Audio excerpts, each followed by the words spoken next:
Me llamo Elena Guadalupe Márquez de la Cruz. Tengo 84 años. Vivo en Monterrey, México. Serví como pastora durante más de 3 décadas en esta iglesia, acompañando familias, formando líderes y predicando cada domingo con la convicción de que estaba honrando a Dios. Durante años fui vista como ejemplo de fe y obediencia. Nadie imaginaba lo que yo veía cuando las puertas se cerraban y las conversaciones cambiaban de tono. Fui pastora durante más de 30 años, y lo que vi detrás de las puertas cerradas jamás se predicó desde el púlpito. Hoy ya no tengo miedo. Escribe tu ciudad y país para saber hasta dónde está llegando mi voz y poder enviarte un abrazo. Deja tu like y suscríbete al canal. Desde muy joven entendí que mi vida estaría ligada al servicio. No crecí con sueños de reconocimiento ni con deseos de ocupar un lugar visible dentro de la iglesia. Al contrario,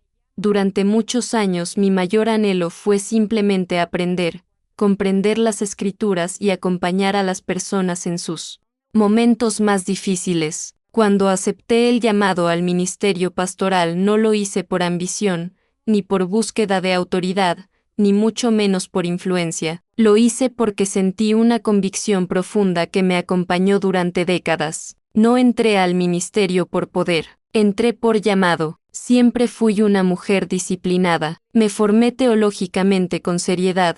Estudié durante años, asistí a seminarios, cursos bíblicos y espacios de preparación pastoral. No improvisé mi servicio. Creía firmemente que quien enseña debe primero aprender con humildad. Pasaba largas horas estudiando textos sagrados, comparando interpretaciones, buscando coherencia entre lo que predicaba y lo que vivía. Para mí, el ministerio no era un escenario, era una responsabilidad espiritual. Jamás fui rebelde ni conflictiva, nunca me caractericé por confrontaciones innecesarias ni por cuestionamientos impulsivos. Siempre respeté las estructuras de liderazgo y entendí la importancia del orden dentro de una comunidad de fe. Si en algún momento tuve dudas, preferí dialogarlas en privado antes que generar divisiones públicas. Mi temperamento siempre fue conciliador, buscando unidad antes que protagonismo. Amaba profundamente la iglesia, no solo la institución, sino las personas que la formaban. Conocía las historias de las familias, las luchas silenciosas de muchos matrimonios, las lágrimas escondidas detrás de sonrisas dominicales. Celebré bautismos, acompañé funerales, aconsejé a jóvenes confundidos y escuché confesiones que nunca repetí. Mi vínculo con la comunidad no era superficial, era humano, real y construido a lo largo de años compartidos. Dentro del liderazgo fui respetada, no por imponer autoridad, sino por constancia y coherencia. Durante décadas participé en reuniones estratégicas, decisiones administrativas y procesos pastorales importantes. Mi voz era escuchada porque sabían que no hablaba desde la emoción pasajera, sino desde la reflexión. Nunca busqué destacar, pero mi trayectoria me otorgó un lugar de confianza. Muchos líderes acudían a mí en busca de consejo, sabían que guardaba confidencias y que mis opiniones no estaban contaminadas por intereses personales. Esa confianza fue algo que cuidé con responsabilidad absoluta. Jamás utilicé información privilegiada para obtener ventaja ni para manipular situaciones. Mi compromiso era con la verdad, con el bienestar de la congregación y con la coherencia espiritual. Durante años defendí la iglesia cuando fue criticada. Externamente, creía sinceramente que la comunidad hacía más bien que daño. Si surgían rumores, los enfrentaba con serenidad y recordaba a todos la importancia de no juzgar sin conocimiento completo. Mi lealtad fue genuina, no fingida. No viví décadas en el ministerio acumulando resentimientos ocultos. Viví convencida de que estaba sirviendo a una causa noble. También acepté sacrificios personales que el ministerio implicaba. Renuncié a comodidades, invertí tiempo que pudo haber sido dedicado exclusivamente a mi familia y soporté críticas que forman parte inevitable del liderazgo espiritual. Nunca me quejé públicamente de esas renuncias. Entendía que servir conlleva entrega, y estaba dispuesta a asumirla. Mi reputación dentro de la iglesia no se construyó de un día para otro. Fue el resultado de años de consistencia. Las personas sabían que podían confiar en mi palabra, que mis decisiones no eran caprichosas y que mis enseñanzas nacían de estudio serio y experiencia pastoral. No era perfecta, pero siempre intenté actuar con integridad. Por eso es importante que quien escuche esta historia comprenda algo fundamental. No hablo desde el resentimiento ni desde una herida reciente. No estoy reaccionando a un conflicto puntual ni buscando protagonismo tardío. Hablo después de décadas de reflexión, después de haber amado sinceramente la Iglesia y de haber servido con convicción real. Mi identidad estuvo ligada al ministerio por más de 30 años. Cada logro de la comunidad me alegraba profundamente y cada dificultad me preocupaba como si fuera propia. No veía la iglesia como una plataforma, sino como un espacio sagrado donde las personas buscaban esperanza. Esa visión fue auténtica durante gran parte de mi vida. Por eso mismo, cuando más adelante comencé a notar cosas que no encajaban con aquello que predicábamos, el conflicto no fue externo, fue interno. Porque cuestionar algo que amas no es sencillo. Reconocer inconsistencias en un lugar donde invertiste tu vida no es cómodo, pero precisamente porque amé la iglesia durante tantos años, lo que vi detrás de ciertas puertas cerradas tuvo un impacto mucho más profundo. Si hubiera sido una mujer rebelde desde el principio, esta historia sería diferente. Si hubiera buscado poder o reconocimiento, también sería distinta. Pero no fue así. Mi trayectoria fue estable, respetada y coherente durante décadas. Eso es lo que hace más difícil, pero también más honesto, lo que estoy dispuesta a contar. No entré al ministerio por poder, entré por llamado, y fue precisamente ese llamado el que, años después,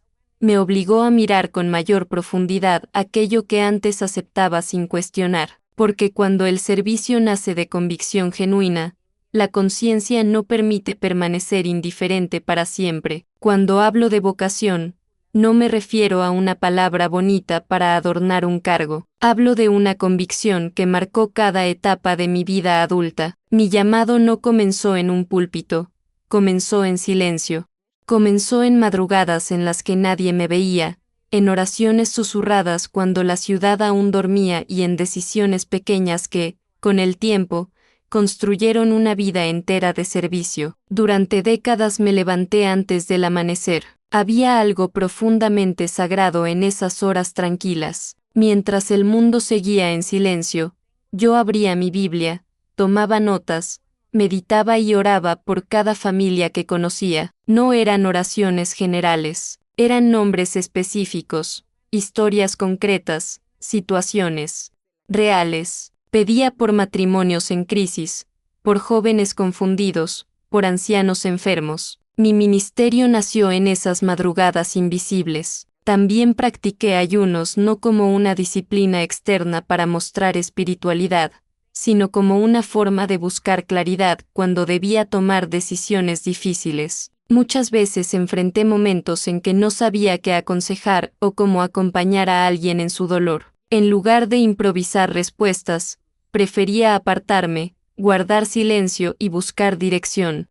Creía sinceramente que el liderazgo espiritual requiere más escucha que discurso. La consejería ocupó gran parte de mi vida. Recibí mujeres que llegaban llorando por conflictos familiares, hombres que no sabían cómo reconstruir su hogar, jóvenes que luchaban con inseguridades profundas. Aprendí a escuchar sin juzgar, a acompañar sin imponer y a sostener sin protagonismo. Muchas de esas conversaciones nunca salieron de una oficina pequeña, pero marcaron vidas. Algunas personas me abrazaban años después recordando una frase que yo misma había olvidado. Esos momentos me confirmaban que el servicio verdadero casi siempre ocurre lejos del escenario. El servicio a las familias fue constante. No solo predicaba los domingos, visitaba hospitales, asistía a velorios, celebraba nacimientos y acompañaba procesos largos de restauración. Hubo días enteros dedicados a resolver conflictos internos entre miembros,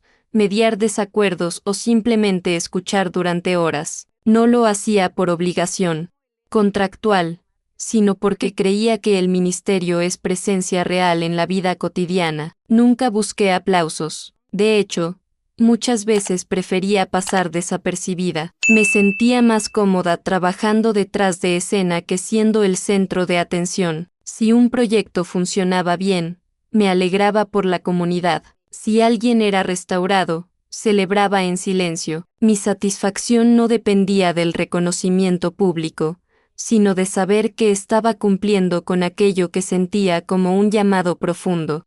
Hubo sacrificios personales. Mi familia aprendió a compartir mi tiempo con la iglesia. Muchas fechas importantes coincidían con actividades ministeriales, y aunque siempre intenté equilibrar ambas responsabilidades, no fue sencillo. Sin embargo, nunca consideré esos sacrificios como una carga injusta. Los asumí como parte del compromiso que había aceptado voluntariamente. Recuerdo momentos en que llegaba a casa agotada físicamente pero satisfecha espiritualmente. Había días intensos, llenos de conversaciones complejas y decisiones delicadas, pero aún así sentía paz. Esa paz provenía de saber que mi intención era servir con honestidad. No había cálculos ocultos ni estrategias personales detrás de mis acciones. Mi formación bíblica fue constante. No me conformé con lo aprendido en los primeros años. Continué estudiando,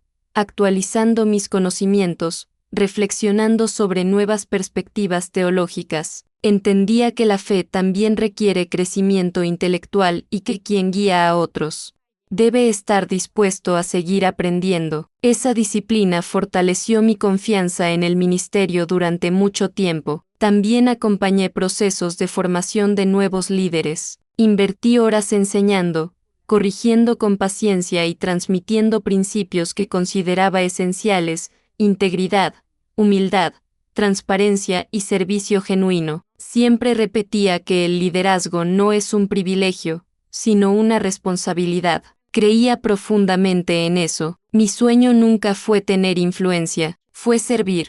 Esa frase resume la esencia de mi vocación. Si en algún momento recibí reconocimiento, lo acepté con gratitud, pero nunca fue el motor que me impulsó. Lo que me sostenía era la convicción de que cada persona merece ser escuchada, acompañada y guiada con respeto. Por eso es importante comprender que mi historia no nace de una vocación frágil ni de una fe superficial, nace de décadas de compromiso real. No fue una aventura pasajera ni una posición ocupada por ambición, fue una vida entera, entregada con sinceridad, y precisamente porque esa vocación fue tan auténtica, lo que más adelante comenzó a inquietarme no pudo ser ignorado con facilidad. Cuando una persona ha servido durante tantos años con integridad, cualquier incoherencia entre lo que se predica y lo que se vive se siente con mayor intensidad.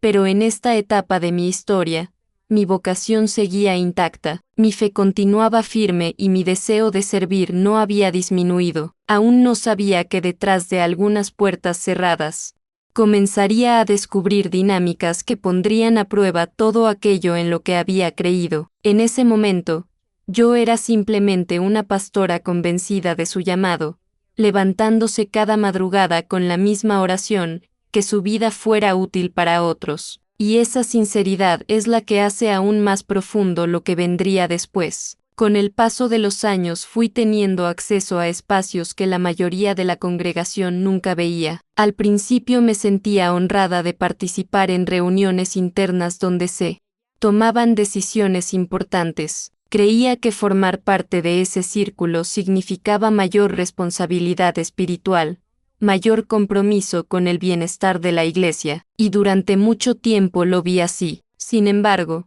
poco a poco comencé a notar que existía una distancia considerable entre lo que se mostraba públicamente y lo que realmente ocurría en privado. Las reuniones privadas eran frecuentes. Algunas se anunciaban como encuentros de planificación, otras como sesiones de evaluación ministerial.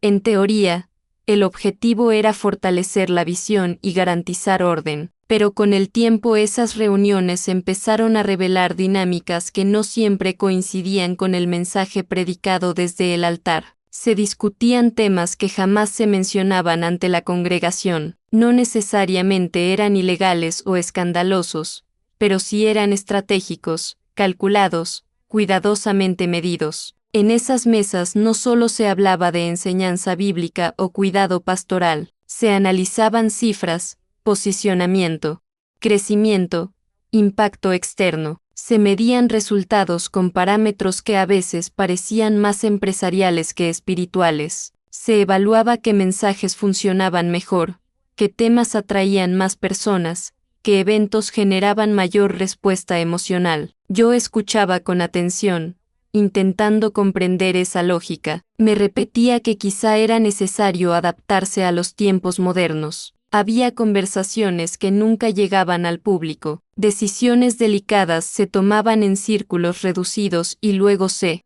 presentaban ante la congregación como resoluciones unánimes o guiadas exclusivamente por oración. No siempre se mentía, pero tampoco se contaba todo. Se elegía cuidadosamente qué parte de la información era conveniente compartir y cuál debía permanecer en reserva para evitar confusión. También comencé a percibir jerarquías internas más marcadas de lo que imaginaba. Oficialmente todos éramos siervos, todos hablábamos de humildad y servicio, pero en la práctica existían niveles de influencia muy claros. Algunas voces tenían peso absoluto, mientras que otras eran escuchadas solo de manera simbólica. Las decisiones finales casi siempre recaían en un pequeño grupo que no necesariamente representaba la diversidad de la comunidad. Recuerdo momentos en los que ciertas opiniones eran descartadas rápidamente, no por falta de fundamento, sino porque podían complicar la narrativa institucional. Se hablaba de mantener coherencia,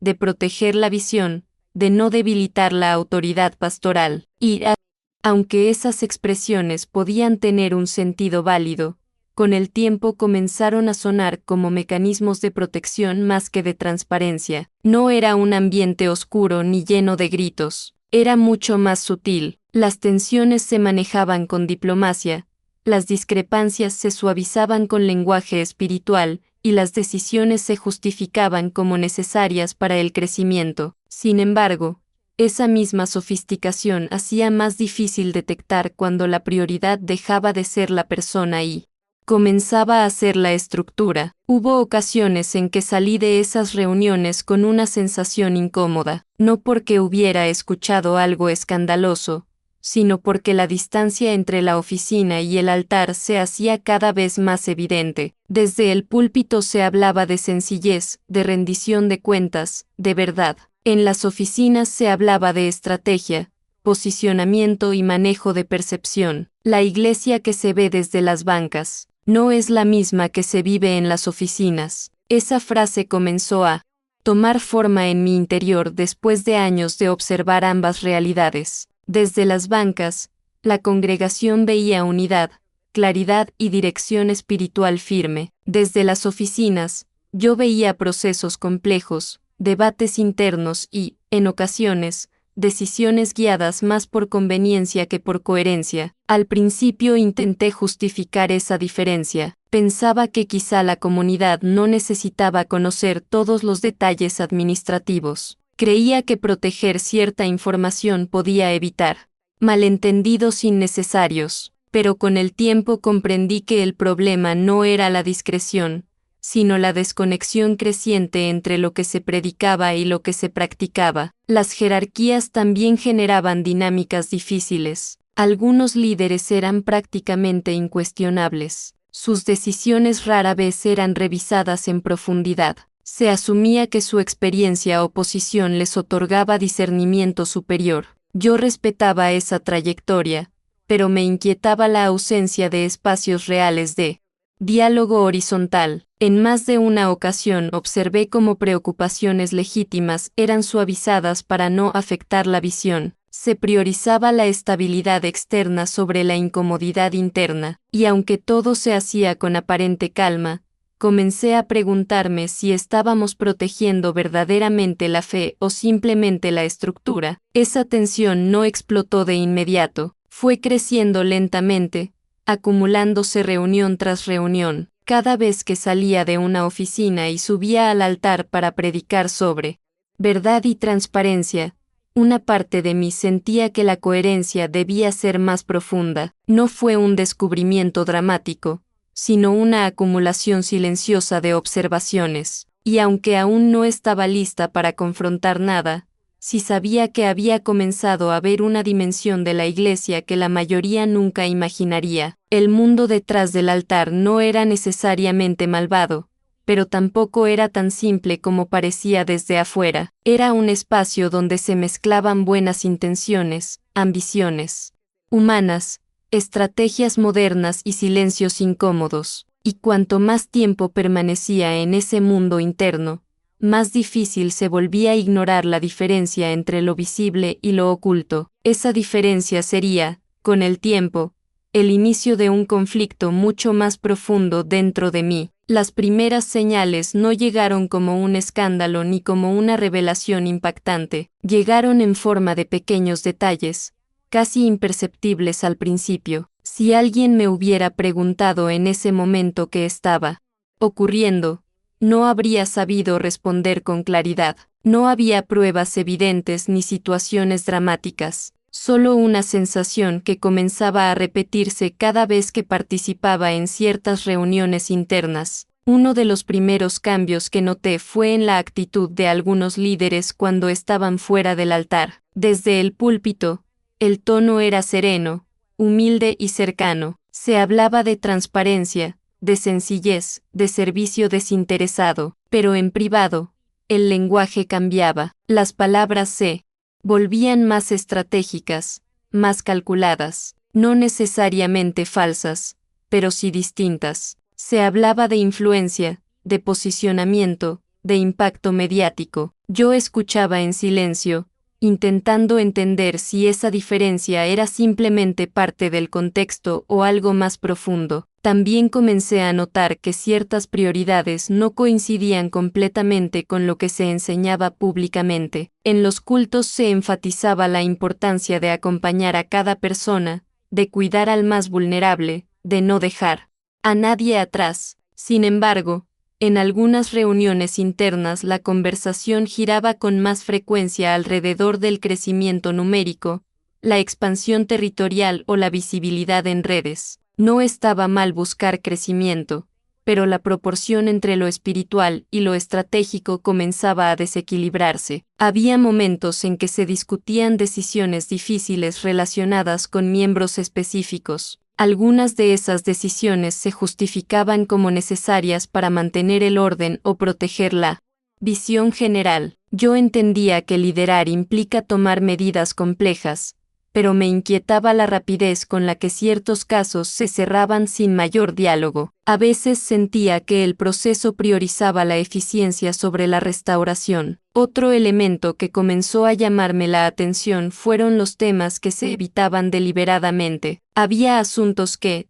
cuando surgían, generaban una pausa incómoda en la sala. Alguien cambiaba de tema con sutileza o proponía abordarlo en otro momento que nunca llegaba. Nadie declaraba explícitamente que estaba prohibido hablar de algo, pero el ambiente dejaba claro que ciertas conversaciones no eran bienvenidas. Recuerdo una reunión en particular donde se discutía una situación delicada que afectaba a varias personas. La conversación comenzó con análisis pastorales, pero rápidamente derivó hacia la preocupación por el impacto que esa información podría tener si se hacía pública. No se habló tanto de cómo sanar la herida, sino de cómo evitar que trascendiera. Fue en ese instante cuando empecé a sentir que algo no encajaba. No era que todo estuviera mal, había también decisiones acertadas, momentos de genuina búsqueda espiritual y conversaciones sinceras. Pero la repetición de esos pequeños contrastes empezó a generar en mí una inquietud persistente. Me preguntaba si estábamos siendo completamente coherentes entre lo que enseñábamos y lo que practicábamos internamente. Los discursos en privado no siempre coincidían con los discursos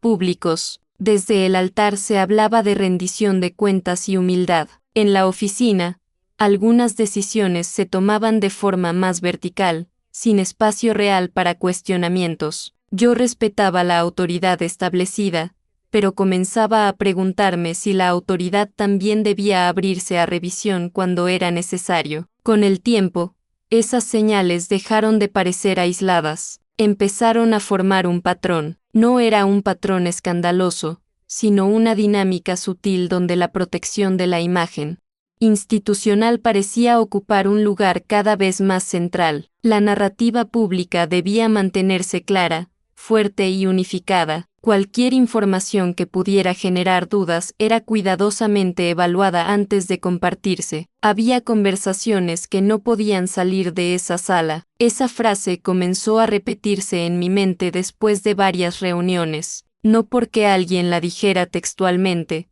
sino porque el ambiente la sugería. Lo que se discutía allí quedaba allí. Se hablaba de prudencia, de evitar malentendidos, de proteger a la congregación de información que podría confundirla, y aunque parte de esa lógica tenía sentido, también comenzaba a generar una distancia incómoda. Yo misma participé de ese silencio, guardé conversaciones que, en otro contexto, podrían haber ayudado a generar mayor comprensión. Lo hice convencida de que era lo correcto, de que la discreción era señal de madurez. Pero en el fondo comenzaba a preguntarme si la discreción estaba convirtiéndose en una forma de ocultamiento. Los cambios de actitud eran pequeños pero perceptibles. Líderes que en público se mostraban accesibles, en privado podían volverse más rígidos cuando se cuestionaba una decisión. La apertura al diálogo parecía depender del tema. Algunos asuntos podían debatirse libremente, otros debían aceptarse sin demasiada discusión. Esas primeras señales no provocaron una ruptura inmediata en mi interior, solo sembraron preguntas. Y las preguntas, cuando no encuentran respuestas claras, empiezan a crecer silenciosamente. Yo seguía sirviendo con la misma dedicación de siempre, pero ahora observaba con mayor atención. No quería creer que existiera una desconexión profunda. Intentaba convencerme de que tal vez estaba interpretando mal ciertas dinámicas. Sin embargo, la repetición constante de esos detalles fue construyendo una sensación difícil de ignorar. Nada era explosivo todavía, nada que pudiera señalarse como escándalo, pero el contraste entre lo que se predicaba y lo que se discutía en privado comenzaba a hacerse evidente, y aunque aún no estaba lista para confrontar esa realidad, sí sabía que algo dentro de mí había empezado a despertar. Con el paso del tiempo entendí que lo que estaba observando no eran simples decisiones aisladas ni reacciones momentáneas ante situaciones complejas, era algo más profundo,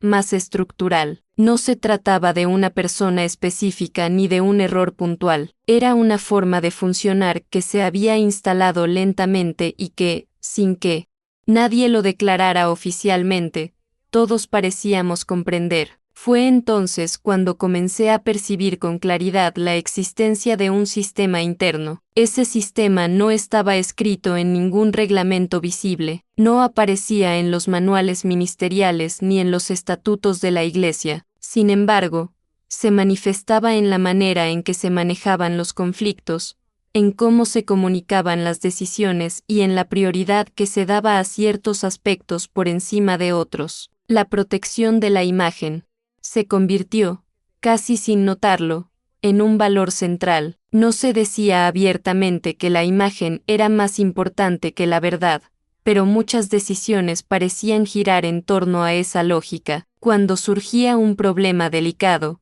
la primera pregunta no siempre era, ¿qué es lo más justo?, sino, ¿cómo afectará esto la percepción de la Iglesia? Esa preocupación constante por la reputación empezó a moldear la cultura interna. Silenciar conflictos no significaba necesariamente negar que existieran.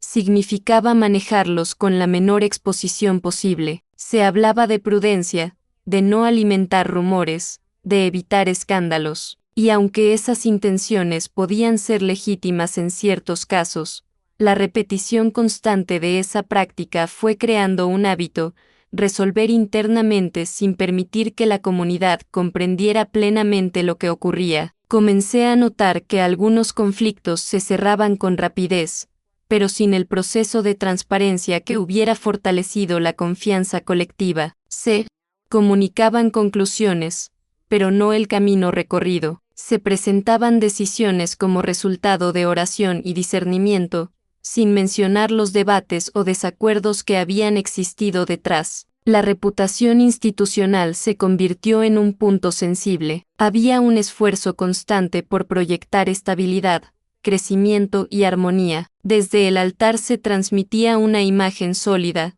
coherente y firme, y en muchos aspectos, esa imagen reflejaba logros reales, pero también ocultaba tensiones que nunca se discutían públicamente. El control narrativo fue otro elemento que comencé a identificar con mayor claridad. No se trataba de mentir, sino de elegir cuidadosamente qué versión de los hechos se compartía. Se enfatizaban ciertos aspectos y se omitían otros. Las palabras eran seleccionadas con precisión para mantener una narrativa consistente con la visión general. En reuniones internas escuché frases como «esto no conviene decirlo así» o «hay que cuidar cómo se presenta». En principio, eso podía interpretarse como estrategia comunicativa, pero cuando esa lógica se aplicaba incluso a situaciones que involucraban dolor humano, comenzó a generarme inquietud. Porque cuando el relato oficial se vuelve más importante que la experiencia real de las personas,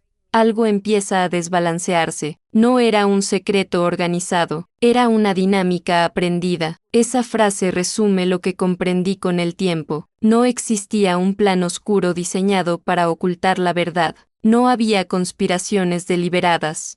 En cada reunión, lo que había era una cultura que había aprendido a proteger primero la estructura, luego a los líderes y finalmente, si quedaba espacio a las personas afectadas. Esa dinámica se transmitía de generación en generación dentro del liderazgo. Los nuevos pastores aprendían observando cómo se manejaban los conflictos. Aprendían que ciertos temas debían tratarse con reserva absoluta. Aprendían que la estabilidad externa era fundamental para el crecimiento, y sin que nadie lo ordenara explícitamente, el sistema se perpetuaba. Lo más inquietante era que muchas personas dentro de ese sistema actuaban convencidas de estar haciendo lo correcto. Creían que evitar escándalos protegía la fe de los miembros. Pensaban que exponer demasiado podía debilitar la confianza. Esa intención de proteger lo sagrado, paradójicamente, terminó creando una cultura donde la transparencia era limitada. Yo misma participé de esa dinámica durante años. Guardé conversaciones, apoyé decisiones que buscaban preservar la unidad y repetí explicaciones oficiales sin profundizar en detalles. No lo hice por malicia, sino porque también había aprendido que esa era la forma correcta de actuar. Creía que proteger la institución era equivalente a proteger la obra de Dios, pero con el tiempo comencé a notar el costo emocional de ese sistema. Personas que se sentían incomprendidas, miembros que se alejaban en silencio, líderes que cargaban tensiones internas no resueltas. Todo seguía funcionando en apariencia, pero debajo de esa superficie existía una presión constante. El sistema interno no era visible para la mayoría. Desde las bancas se veía armonía, desde las oficinas se vivía complejidad, y cuanto más tiempo permanecía dentro de esa estructura, más evidente se volvía la diferencia entre lo que se mostraba y lo que se manejaba en privado. No era un secreto organizado, era una dinámica aprendida, y comprender eso fue una revelación psicológica profunda para mí, porque significaba que el problema no estaba concentrado en una sola persona ni en un evento específico, estaba en la cultura misma, una cultura que, sin intención declarada de hacer daño, priorizaba la reputación sobre la rendición de cuentas. Esa comprensión no me llenó de rabia, me llenó de tristeza, porque entendí que muchas decisiones que parecían espirituales estaban también condicionadas por el miedo a perder prestigio o influencia, y cuando el miedo comienza a dirigir las prioridades, la autenticidad se resiente. Fue en ese momento cuando empecé a preguntarme si el sistema que habíamos aprendido a aceptar realmente reflejaba los valores que predicábamos. Y esa pregunta, una vez que nace, ya no se apaga fácilmente. Hubo un momento en que dejé de analizar únicamente la estructura y comencé a observar con mayor atención el impacto que esa dinámica tenía en las personas. No eran solo decisiones administrativas ni debates internos. Eran vidas reales,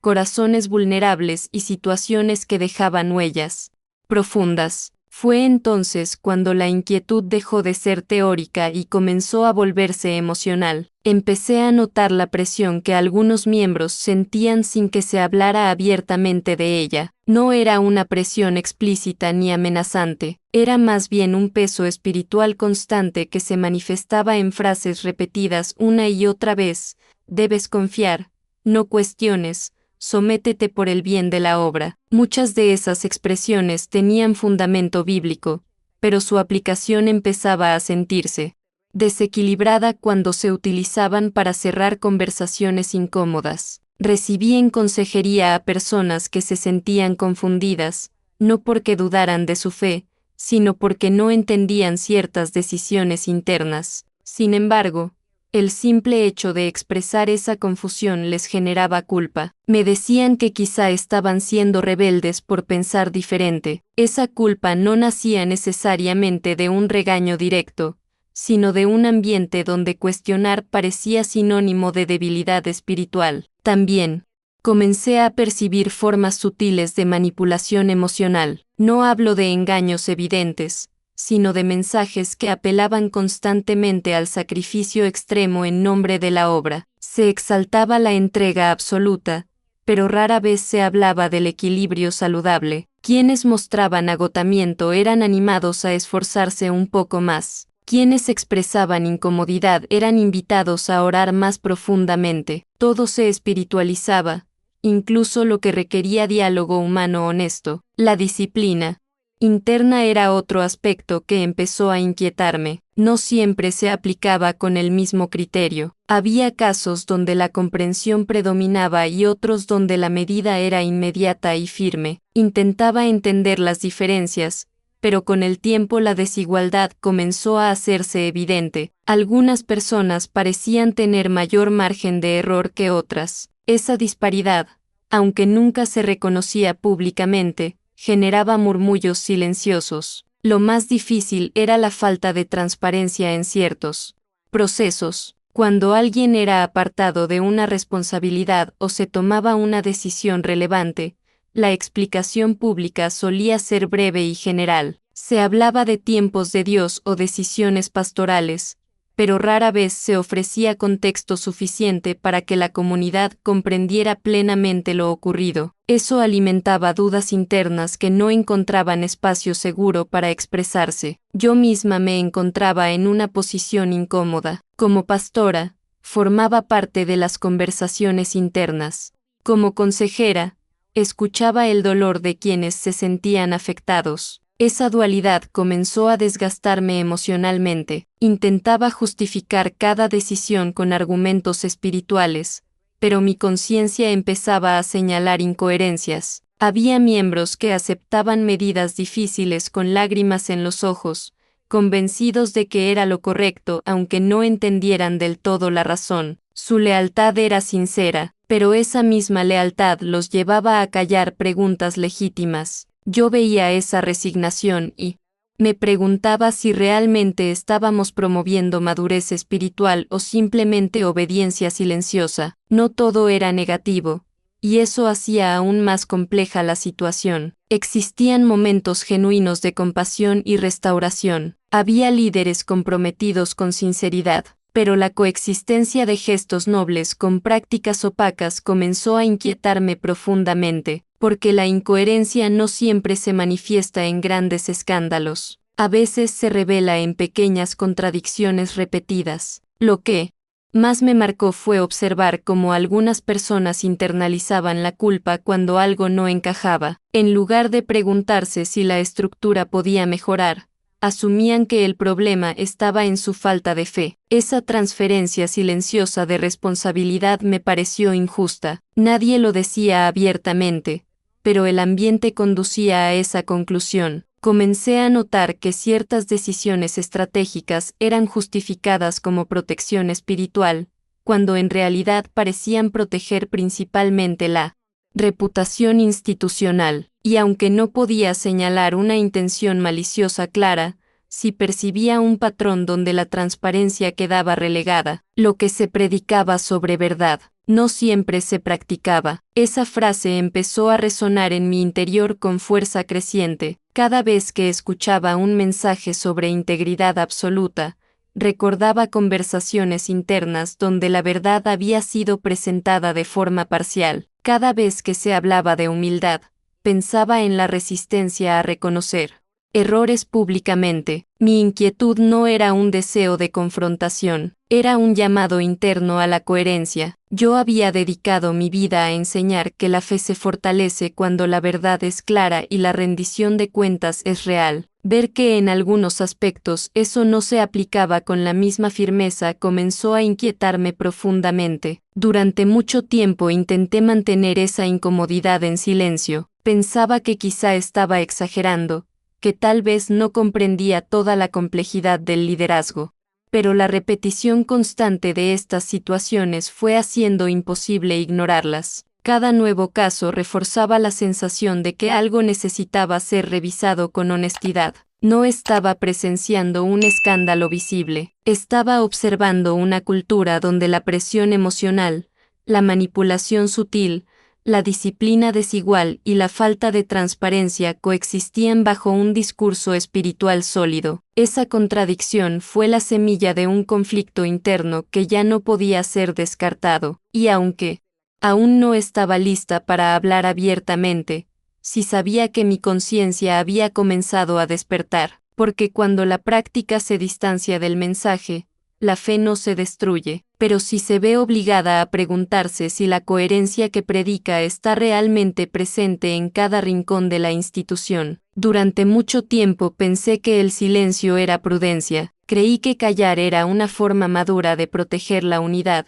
de evitar divisiones innecesarias y de sostener la estabilidad de una comunidad que amaba profundamente. Me repetía que no todo debía discutirse públicamente, que algunas situaciones requerían discreción, que el liderazgo implicaba cargar con información que otros no necesitaban conocer. Así fue como, poco a poco, aprendí a convivir con aquello que me inquietaba. Yo callaba cuando una decisión me parecía apresurada, callaba cuando notaba que ciertas explicaciones no eran completas, callaba cuando veía que algunas personas salían heridas de procesos que debían haber sido restauradores, y cada vez que elegía callar, encontraba una justificación espiritual que hacía más fácil continuar. Me decía que estaba siendo leal, que no era mi lugar cuestionar abiertamente, que la armonía era un valor superior. Defendía la institución incluso cuando mi interior comenzaba a dudar. Si alguien expresaba inconformidad,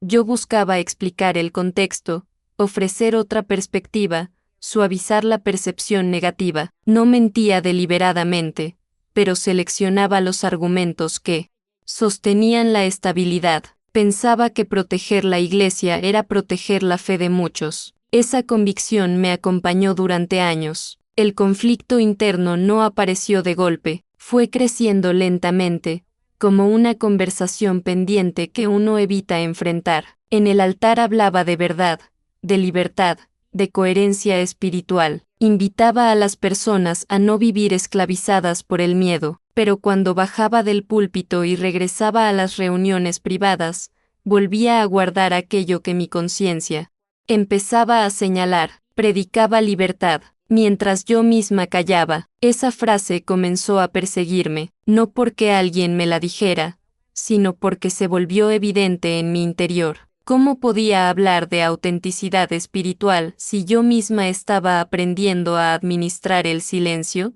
¿Cómo enseñar a otros a ser valientes si yo evitaba conversaciones incómodas para no alterar el equilibrio institucional? Había noches en que repasaba mentalmente situaciones específicas, recordaba conversaciones donde pude haber pedido mayor claridad y no lo hice, recordaba decisiones que defendí públicamente aunque por dentro no estaba completamente convencida, y aunque no actué con mala intención, sí comprendí que mi silencio contribuía a sostener una dinámica que comenzaba a inquietarme, justificaba cada omisión con argumentos espirituales. Me decía que era necesario proteger a los miembros de información que podría confundirlos. Me convencía de que algunos procesos eran demasiado complejos para ser entendidos por todos, y en parte eso podía ser cierto, pero la repetición constante de esas justificaciones empezó a parecerse más a un hábito que a una excepción. Con el tiempo,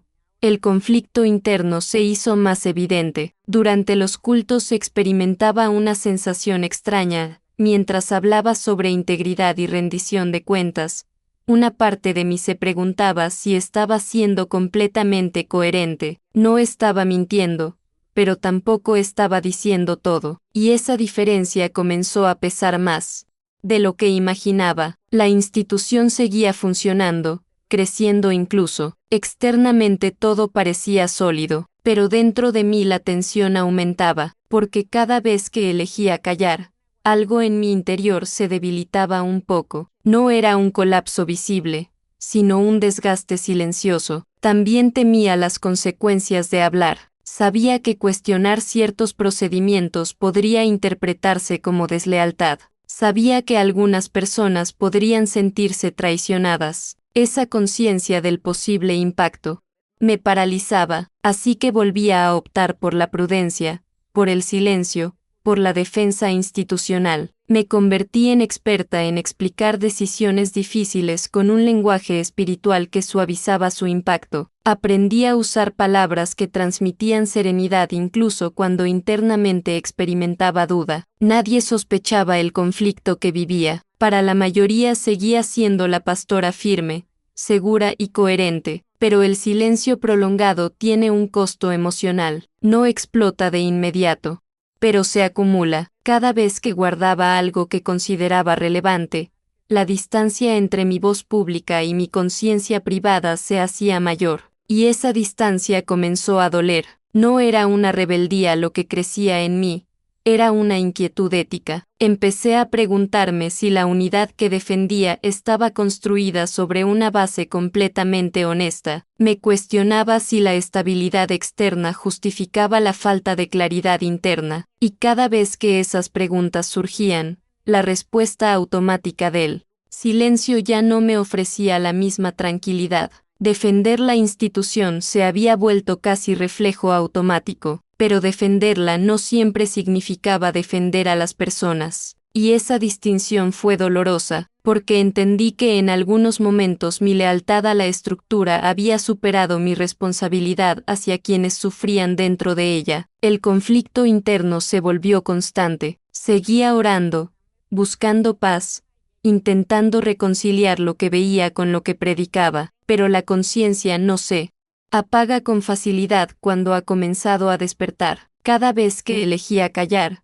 la frase regresaba con más fuerza. Predicaba libertad, mientras yo misma callaba, y fue entonces cuando comprendí que el silencio, aunque cómodo a corto plazo, estaba convirtiéndose en una forma de complicidad involuntaria, no porque deseara encubrir nada, sino porque al no hablar contribuía a que la dinámica continuara intacta. Ese fue uno de los momentos más difíciles de mi vida ministerial, aceptar que mi silencio no era neutral, que cada omisión sostenía algo que ya no podía ignorar, y aunque aún no estaba lista para romperlo, sí sabía que el conflicto había alcanzado un punto donde continuar callando empezaba a ser más doloroso que enfrentar las consecuencias de hablar. Hablar del miedo es hablar de la parte más humana de toda esta historia. Durante años intenté convencerme de que mi silencio era prudencia, que mi cautela era sabiduría, pero cuando fui completamente honesta conmigo misma, entendí que lo que realmente me detenía era el miedo. no un miedo escandaloso ni dramático, sino uno profundo, silencioso, constante. El primer temor era perder la plataforma. Durante décadas había predicado, enseñado, acompañado a personas desde el altar. Mi voz tenía un espacio legítimo dentro de la iglesia, no por ambición, sino por trayectoria. Pensar que al hablar podría perder ese lugar me estremecía, no porque necesitara reconocimiento, sino porque el púlpito había sido parte de mí. Identidad durante gran parte de mi vida. También temía perder la comunidad. Después de tantos años, la iglesia no era solo un lugar físico, era mi entorno, mis amistades más cercanas, los rostros que veía cada semana, las historias que conocía de memoria. Había bodas, funerales, celebraciones y crisis compartidas. Imaginaba el escenario de ser vista con distancia, de sentir miradas diferentes, de notar conversaciones que se apagaban cuando yo entraba en una sala. El miedo a ser desacreditada era otro peso enorme. Sabía cómo funciona la narrativa cuando alguien cuestiona una estructura consolidada. Las etiquetas aparecen con facilidad, resentida, confundida, influenciada por terceros. Temía que todo mi servicio de décadas fuera reducido a una interpretación negativa por el simple hecho de expresar inquietudes. Pensaba en mi reputación construida con esfuerzo y disciplina,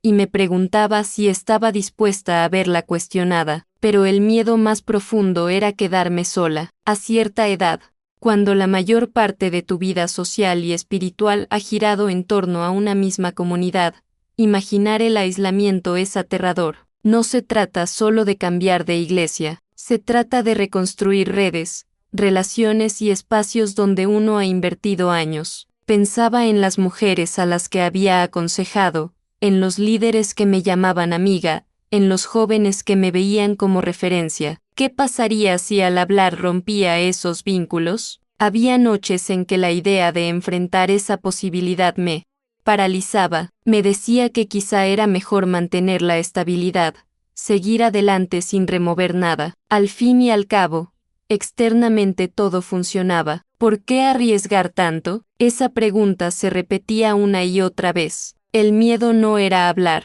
era perder todo lo que había construido. Esa frase comenzó a tomar forma en mi interior como una verdad incómoda. No temía las palabras en sí, temía las consecuencias. Temía que mi decisión alterara un equilibrio que había sostenido durante décadas. Temía que mi voz fuera interpretada como ataque en lugar de como búsqueda de coherencia. También me preocupaba el impacto en mi familia. Sabía que cualquier decisión pública tendría repercusiones más allá de mí. Pensaba en conversaciones difíciles, en explicaciones necesarias, en la incomodidad que podrían experimentar personas cercanas. El liderazgo no es solo una posición, es una red de relaciones interconectadas. Intenté convencerme de que quizá mis inquietudes no eran tan graves como para arriesgarlo.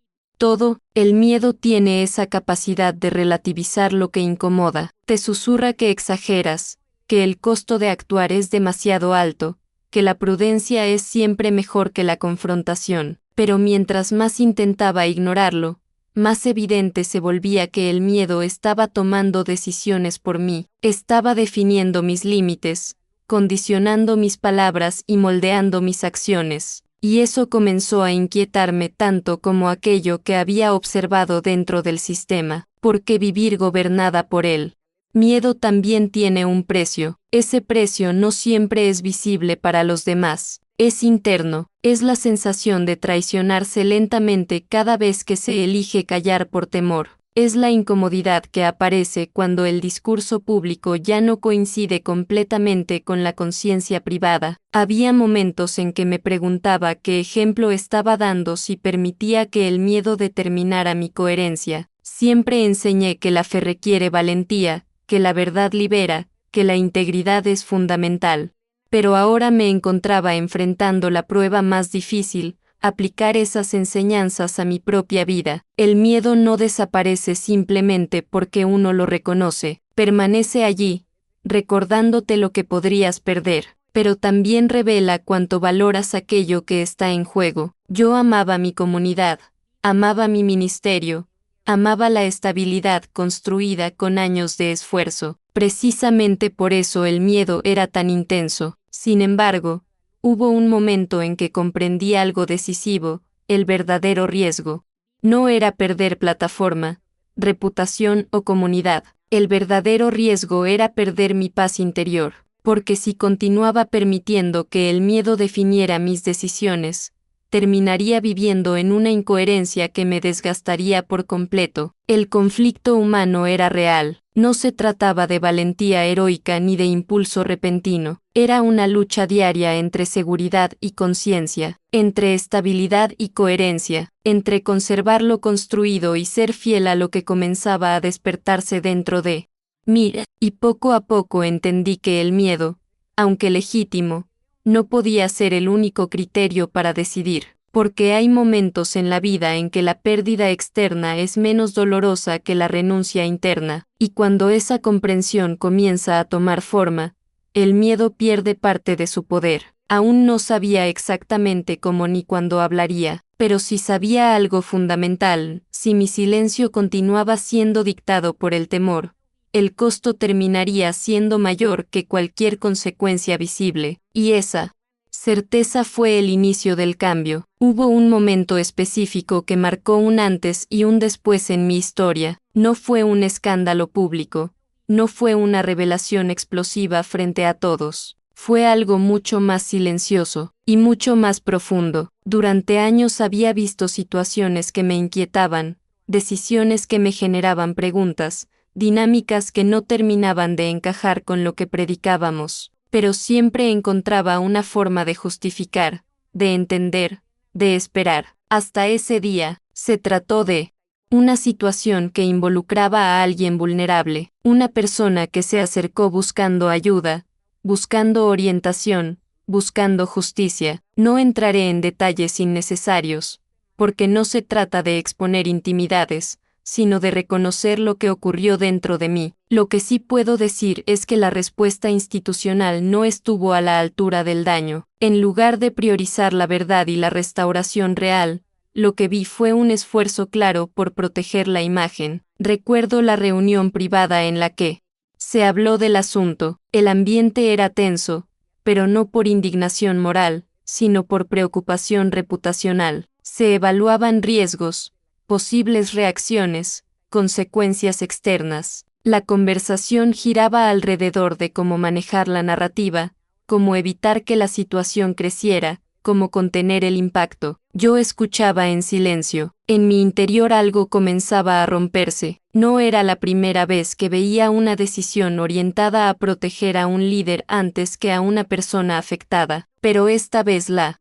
injusticia era demasiado evidente. Había una oportunidad clara de actuar con transparencia, de reconocer errores, de priorizar el bienestar de quien había sufrido, y sin embargo, la estrategia elegida fue minimizar, relativizar, encuadrar los hechos dentro de una versión más conveniente. Vi cómo se justificaban comportamientos bajo el argumento de preservar la obra. Escuché frases que buscaban suavizar responsabilidades. Noté cómo la conversación se inclinaba hacia la protección institucional, antes que hacia la reparación genuina, y algo dentro de mí dejó de encontrar excusas. Durante años había creído que mi silencio ayudaba a mantener la unidad, pero en ese momento comprendí que esa unidad tenía un costo, y el costo lo estaban pagando otros, personas reales, con heridas reales, cuyas voces quedaban diluidas en el esfuerzo por mantener una imagen intacta. Salí de esa reunión con un peso distinto en el corazón. No era solo tristeza, era claridad. La claridad duele, porque ya no permite refugiarse en la ambigüedad. Esa noche casi no dormí, repasaba cada palabra, cada argumento, cada decisión. Intentaba convencerme de que quizá no tenía toda la información, de que tal vez había factores que yo no veía, pero la sensación persistía. Había presenciado un encubrimiento claro, no necesariamente en el sentido dramático que muchos imaginan, sino en la forma sutil en que se reorganiza la verdad para proteger a quien tiene poder, en cómo se prioriza la estabilidad institucional sobre la justicia concreta, en cómo se pide discreción por el bien mayor mientras alguien carga con consecuencias que no le corresponden, y entonces entendí algo que me atravesó por completo. Ese día entendí que mi silencio también estaba protegiendo lo incorrecto, no porque yo hubiera actuado mal de manera directa, no porque hubiera mentido, sino porque al no cuestionar con firmeza,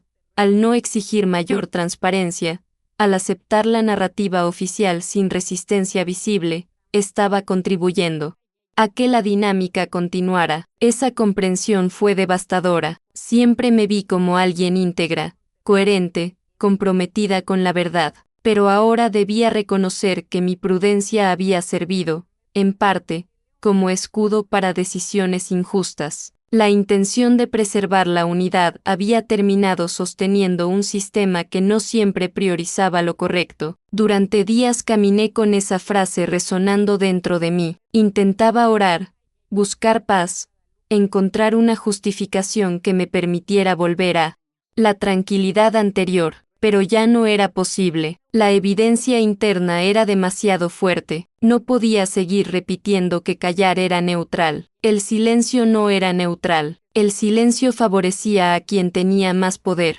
Esa fue la verdadera sacudida, porque implicaba que debía replantear no solo una decisión puntual, sino mi papel dentro de la estructura. Si continuaba guardando aquello que sabía, estaría aceptando que la imagen institucional valía más que la justicia concreta, y eso chocaba frontalmente con todo lo que había enseñado durante años. No fue un despertar impulsivo, fue un despertar doloroso, consciente, irreversible. Comprendí que la fe que predicaba no podía sostenerse sobre la negación de la realidad, que la lealtad mal entendida puede convertirse en complicidad involuntaria, que proteger una institución nunca debería implicar sacrificar la verdad. Ese momento no cambió todo de inmediato, pero cambió mi perspectiva para siempre. A partir de ahí ya no pude mirar las reuniones internas con la misma inocencia, ya no pude escuchar ciertos argumentos sin percibir su trasfondo, ya no pude consolar mi conciencia con explicaciones superficiales. Había despertado, y cuando uno despierta a una verdad incómoda,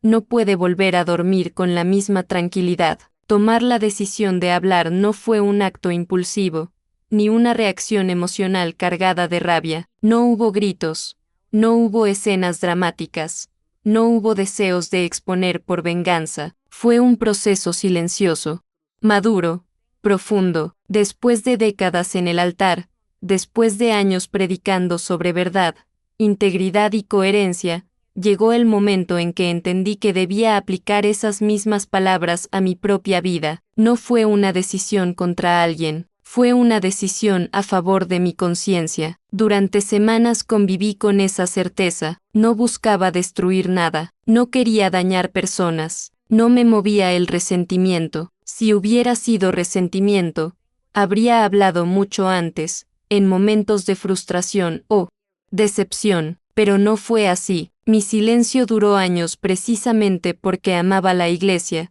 porque respetaba la obra, porque valoraba profundamente la comunidad que ayudé a construir. La decisión nació cuando comprendí que seguir callando ya no era prudencia, era incoherencia. Después de décadas en el altar, elegí mi conciencia. Esa frase no surgió como una consigna para el público, sino como una declaración íntima frente al espejo. Me pregunté qué legado quería dejar, el de alguien que sostuvo una imagen hasta el final, o el de alguien que, aún con temor, decidió ser fiel a lo que sabía que era correcto. La madurez me ayudó a no convertir esta decisión en una batalla. No necesitaba atacar para validar mi postura, no necesitaba exagerar ni dramatizar. Lo que había vivido era suficiente, lo que había visto era real, y mi responsabilidad no era amplificar el conflicto, sino asumir mi parte con serenidad. Hablé primero conmigo misma, reconocí mis errores, mis silencios, mis justificaciones. Acepté que durante años participé de una dinámica que priorizaba estabilidad sobre transparencia. No me coloqué en el lugar de víctima absoluta ni de heroína tardía. Simplemente asumí que el crecimiento espiritual también implica reconocer cuando uno ha sido parte de algo que ya no puede sostener. Esa aceptación trajo paz, no una paz cómoda, sino una paz firme, la paz de quien entiende que la coherencia vale más que la aprobación, la paz de quien deja de vivir dividido entre discurso público y convicción privada, la paz de saber que la decisión no nace del enojo, sino de la claridad. Algunas personas imaginan que romper el silencio siempre viene acompañado de explosión. En mi caso fue lo contrario. Fue una determinación tranquila, una conversación serena, un momento en que entendí que no podía seguir enseñando sobre verdad mientras mi propia historia estaba incompleta. No se trató de abandonar la fe, tampoco de atacar a la Iglesia como institución. Se trató de separar lo esencial de lo estructural. Mi fe permanecía intacta, lo que cambiaba era mi relación con una dinámica que ya no podía justificar. La serenidad fue clave. Sabía que cualquier palabra dicha desde la ira perdería credibilidad. Sabía que el tono definiría cómo sería escuchada. Por eso esperé, oré, reflexioné, escribí, borré, volví a escribir. No quería hablar desde la herida abierta, sino desde la cicatriz comprendida. También entendí que hablar no significaba revelarlo todo sin límites. La verdad puede expresarse con responsabilidad. No necesitaba exponer detalles innecesarios para validar mi experiencia, bastaba con señalar la dinámica, reconocer la cultura del silencio y asumir mi parte en ella. La decisión no eliminó el miedo por completo, pero lo colocó en su lugar correcto. El miedo dejó de ser el director de mis acciones y pasó a ser solo una emoción más dentro del proceso. Ya no decidía por mí. Hubo un momento concreto en que comprendí que callar sería más doloroso que hablar, no porque deseara confrontación, sino porque vivir en contradicción desgasta el alma, y yo ya estaba cansada de ese desgaste silencioso. Elegí hablar con dignidad. Elegí hablar sin odio, elegí hablar sin necesidad de destruir para sentirme validada, porque la verdadera liberación no viene de señalar con rabia, sino de asumir con responsabilidad. Y eso fue lo que hice. No me movía el deseo de exponer personas, sino el compromiso de no seguir sosteniendo una narrativa incompleta. Después de décadas, sirviendo, predicando y guiando, entendí que mi autoridad más grande no provenía del púlpito, sino de mi coherencia interior, y esa coherencia me pedía dar un paso que durante años postergué. No fue una traición a mi historia, fue una evolución de ella. La mujer que alguna vez defendió el silencio con convicción ahora comprendía que la verdad no siempre divide, a veces limpia, a veces sana, a veces libera a otros que también llevan preguntas sin expresar. Hablar fue mi forma de cerrar un ciclo,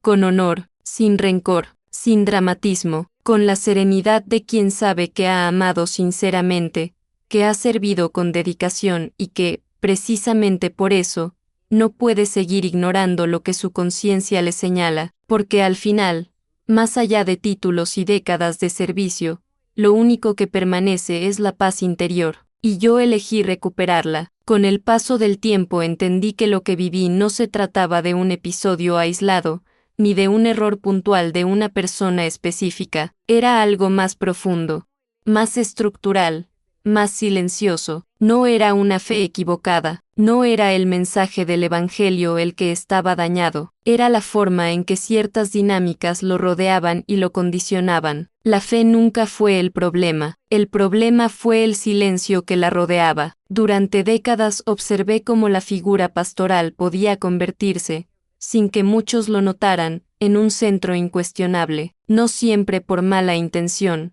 sino por costumbre. La admiración sincera se transformaba lentamente en idolatría. La gratitud por el liderazgo se convertía en obediencia incuestionada, y cuando eso sucede, la línea entre autoridad y verdad comienza a confundirse. Aprendimos a respetar tanto la investidura que dejamos de evaluar las decisiones. Confundimos honra con ausencia de preguntas. Pensamos que cuestionar era sinónimo de rebelión, y en ese ambiente, el silencio empezó a verse como virtud espiritual. Pero el silencio prolongado no siempre es madurez. A veces es miedo disfrazado de prudencia. La cultura interna que viví no necesitaba amenazas explícitas para funcionar. Operaba a través de miradas, comentarios sutiles, advertencias suaves sobre no causar tropiezo. La idea de proteger la obra justificaba la omisión de conversaciones necesarias. La unidad se convirtió en argumento suficiente para evitar la rendición de cuentas. Y cuando no hay rendición de cuentas,